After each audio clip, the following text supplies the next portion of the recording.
Hello everybody, this is Gareth Cahoon Speaks back here again with another video.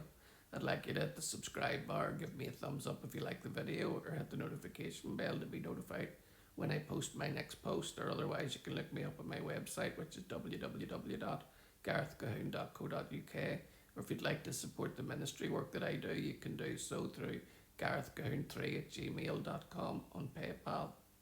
This one is about Trump's push to ban harmful procedures on kids gains momentum. US hospitals halve gender transitions.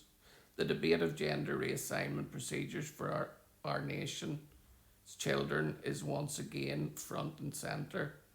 President Trump wants the federal government to take action against these experiments, making it the top issue going into the midterm elections.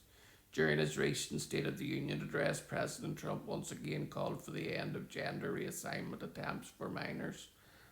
As part of this, he introduced Sage Blair. At the age of 14, school officials encouraged her to transition without her parents' knowledge. Bullied, sexually harassed, and confused, Sage ran away from home. A left-wing judge refused to return Sage to her parents because they did not immediately state that their daughter was their son.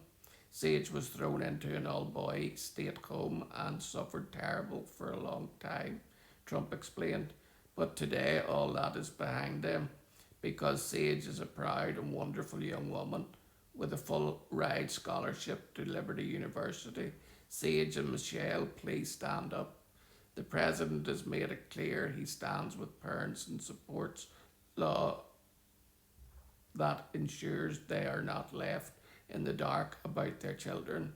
Surely we can all agree no state can be allowed to rip children from their parents' arms and transition them to a new gender against the parents' will.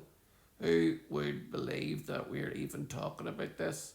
We must ban it, and we must ban it immediately, he insisted. In addition, the president has already taken action to cut federal Medicaid and Medicare funds to hospitals that offer puberty blockers, hormone therapy, or gender reassignment surgeries to minors. Why would physicians dedicated to preserving and protecting life, health, and wellness be involved in doing this to little kids? When you look at the decisions that were made, there was too much politics that jumped into medicine. Colonel Josh McConkey explained as it just overran common sense and it overran the standard of evidence-based practice that we've been doing for decades and decades. McConkey is an emergency room physician and an Iraqi combat veteran. He suggested Trump is redirecting American healthcare providers to return to scientific practices. The evidence has not really supported this type of practice, and this is just the government getting back to only funding medical research like medical treatments for things that actually have some proven benefit. Federal financial pressures, along with greater public awareness, are working to stem this tide. New York University Hospital, also known as NYU Langone Health, recently announced it will discontinue its transgender youth program. In 2022, about 105 US hospitals provided form of gender altering procedures to minors.